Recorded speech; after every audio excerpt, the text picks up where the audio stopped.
I was a kid, I could sit down and draw for hours. I used to love sketching characters from The Simpsons or Dragon Ball Z or anything from this old strategy guide for Zelda that we had. It was just something that made me happy. But I think when getting into high school and taking art classes and seeing what some of the other kids were capable of made me want to give up. To be truly great, you had to understand lines and shapes and form and about 100 other concepts that were each in and of themselves this rabbit hole of nuance. And that's just the knowledge side of things. You still needed to put the time in until your hands were up to the task of actually doing it. And I think being young and daunted by all of that discipline was part of why I stopped drawing, but I think there was more to it than that. I think as I was getting older and started really asking myself what I wanted to be someday, if it came down to being an artist or being a musician or a filmmaker, deep down I knew the right choice. And it felt like part of growing up was learning that you kind of do have to make that choice. None of us are Barbie. We can't be everything. So some things just have to go on the shelf to make space for other things in your life. But it's funny, sometimes the things that get left behind have a way of finding us again, and not always in the ways you would expect. When you, your brother, and your closest friends all live in different places, it's nice to have a way of staying in touch, and many of our nights on Discord end up leading to some Jackbox. There are a lot of great games to choose from, but my absolute favorites are always the drawing games. You have these basic tools and only a little bit of time to get something done, and really it's just about making each other laugh. But I could honestly do this for hours, just making these weird characters with dumb names or cute little guys, often fully leaning into the most immature sense of humor possible. But as I was playing, I think something was happening underneath the fun. I think I was subconsciously reconciling a lot of the feelings that I had about art and perfectionism. All of these ideas I had about why I wasn't good enough or why it would be a waste of time to pursue, forgetting that it never started as any of those things. It was once something that just made me happy. But then it went on the shelf, and like any other old toy, it wound up in some box. But leaving drawing in that box meant leaving all of these feelings about drawing in the box. And then they weren't even mine anymore. They were the feelings of this 17-year-old kid. I don't think I realized how long I had been holding on to these feelings, treating them like some immutable fact, but our emotions aren't stone tablets. They change. I just think that if we pack these emotions away, you have to reopen that box to see how they've changed. And when I reopened that box for the first time in nearly 16 years, I found that I didn't feel the same way. I didn't feel that same need to be perfect, to be able to draw anything and everything or work with every medium. I just missed doing it, even if it was in my own unexceptional way. So I started drawing again, but this time with a drawing pad so I could use all of Photoshop's amazing tools, clipping masks and layers and blending modes, or just the godsend that is having an undo button. And then something happened that I didn't account for. I actually started to like what I was making. It was all simple, not much more evolved than my Jackbox drawings, but I started to see some potential, which quickly got out of hand with me thinking I'd be able to crack some Photoshop magic and become this incredible artist overnight, trying to follow some landscape tutorials and having the sobering reminder that this isn't something you can just shortcut your way through, even with Photoshop. It's still all about lines and shapes and all of those other things that are not learned in a day, but over years and years of practice. And I almost fell for the same thing that got me to quit all of those years ago, but this time I was able to hold on to something else. Maybe instead of trying to emulate the artists who have been doing this for years and beating myself up when I obviously can't even come close, maybe I should learn to embrace my own limitations. I started working in black and white and with this sketchbook style because I can't really do much else.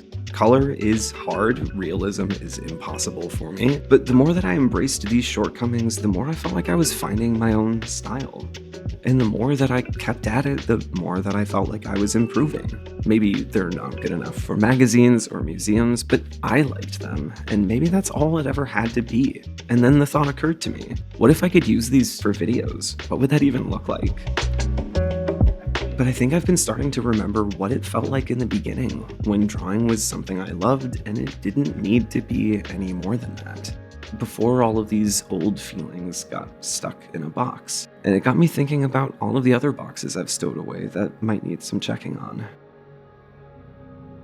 I never stopped making videos the way that I stopped drawing, so in this metaphor, it's not like the box was closed the whole time. I honestly thought I was actively checking on it, but it's like there was something hiding at the bottom and seeping into everything else.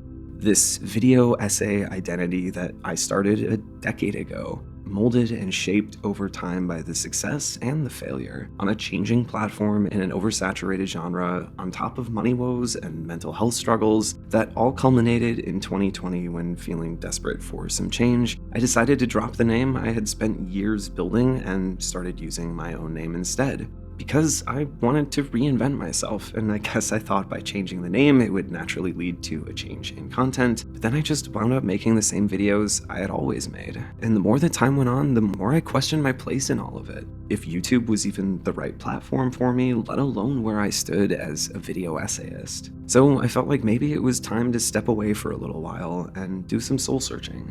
And as luck or fate would have it, just when I was temporarily closing one door, others started opening. I got to edit a short film that I'll be talking about a lot more as soon as there's a way for you all to watch it online. You can look it up on IMDb or Film Freeway if you want to learn more in the meantime, but it's something that I plan to go into a lot further in detail in future videos. I've also been giving myself a self-taught crash course on recording and production, and I recently released my first proper song after well over a decade of just doing unfinished demos. And I'm only getting started in both of these worlds, music and film, but I feel like this is what I've been chasing all along. The itch that making video essays could never quite scratch. To be able to create something from nothing, or to tell stories instead of just talking about them.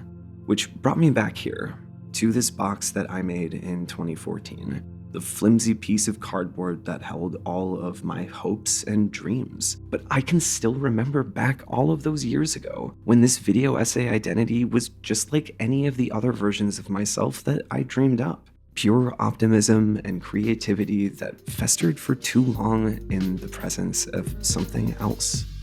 This monster that is the algorithm. A gaping maw with gnashing teeth that eats dreams. Arguably a bit dramatic, but it's really how it starts to feel if you stay here long enough.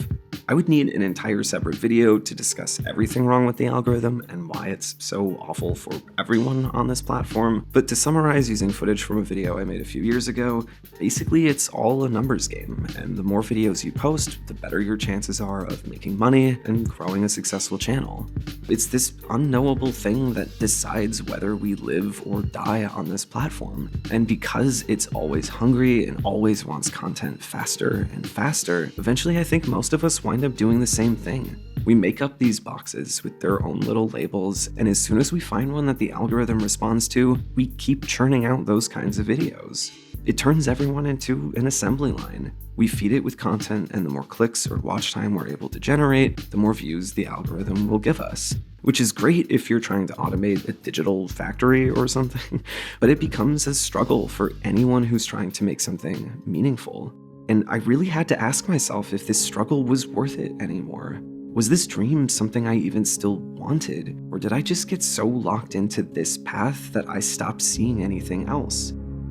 I don't want to feed the algorithm and become everything I hate about YouTube, but I also don't want to be some martyr for quality and pour all of my time and effort into something that isn't working. And you know what? It has been 10 years since I started this channel. Maybe it is time to pack it all up and start living for these other dreams. But wait, didn't I already do this before? I almost lost one love because of fear. Was I really about to lose another?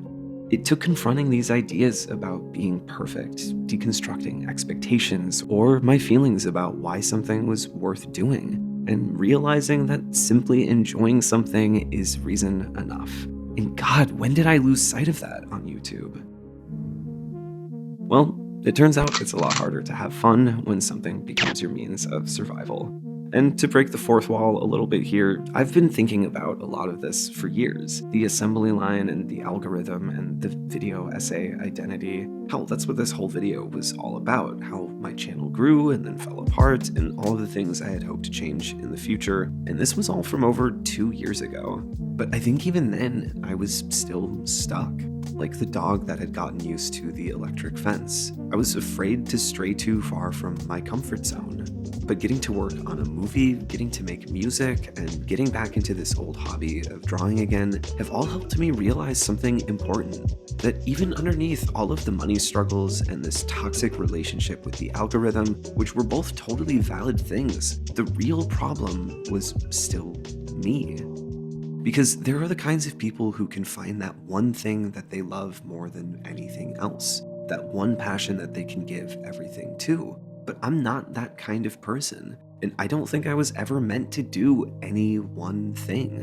And I know I'm still not Barbie, I still can't be everything, but what's so wrong about wanting to be a few things? Why not embrace being a pretty crappy artist and a totally amateur musician and the ever-aspiring filmmaker? Inevitably, some parts of me will get more spotlight than others at different times, but does that mean everything else should go in the garbage? Like, no. Obviously no. Just because something isn't the main focus doesn't mean it's not worth doing. And if nothing else, it's a better way of spending my time than wasting away watching whatever the algorithm puts in front of me. Stop it, please, I beg you! But I think I always got held back by these fears of wanting to be good enough.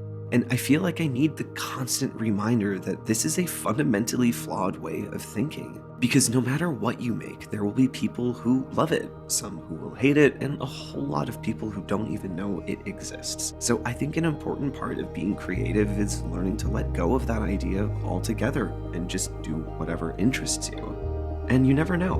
Maybe what you think of as crappy art will be loved precisely because of how it looks. Or maybe your small indie dev team can make a game that puts almost every AAA title to shame. I think the best art happens when people embrace what makes them unique, and not in spite of imperfections or limitations, but often because of them. And that's what I want to strive for, at least in spirit. Because I may not be the best writer or musician or artist, but even if I can't live up to the kind of quality that I aspire to, I want to at least keep that same kind of passion and authenticity that, let's just say, is lacking on YouTube these days. At least that's the goal, but another part of what I've learned from all of this is not to make so many promises when the future is so uncertain. After all, it is all still just me here, and I don't make enough money to call this a proper job anymore, not to mention that I am spending more time being creative outside of YouTube. So I can't say how often I'll post new videos, or even what that means for the videos themselves. Will they all be this animation heavy? Will they all have the same black and white sketchbook style? These are the kinds of questions that I honestly don't have the answers to, but I'm getting back to seeing a little uncertainty as a good thing. What is certain to me at this point is that this channel's never going anywhere. Not for good, anyways. Breaks will happen sometimes because I'm just one guy with a lot of dreams, and I'm trying to give them all their fair due. But as long as YouTube remains a platform to share anything and everything, I'll be here making stuff. Probably just slower than what's recommended. And it will be a little all over the place with essays and songs and personal stories like this one, and who knows what else. But I'm done worrying about what that means for the assembly line or the algorithm. I'm getting rid of the boxes and the labels and just letting there be space for all of these parts of me, whatever that means for now and in the future. But if you are one of the few who do dig this sort of thing and actually want to know when I'm posting something new, YouTube probably won't be the one to tell you unless you hit the notification bell. But I do have a Patreon page that's free to follow if you want to see updates between videos. And of course, you can support financially like all of these lovely people, but really you can follow for free and that's totally fine. But I would rather post updates there than on Twitter, and I've never been crazy about the community tab on YouTube, so it just kind of worked out that way. But usually if the gaps get really long between videos, I'll write a post about what's been going on, and if you're curious about that sort of thing, all the links will be below. Because I can't say for sure when you'll see me again or what will be coming next. And I honestly don't know how many of you still care about any of that at this point, but for the loyal ones, this is most certainly not goodbye. Just goodbye for now. As always, I appreciate you watching, especially if you've made it this far, and I'll see you on the next one.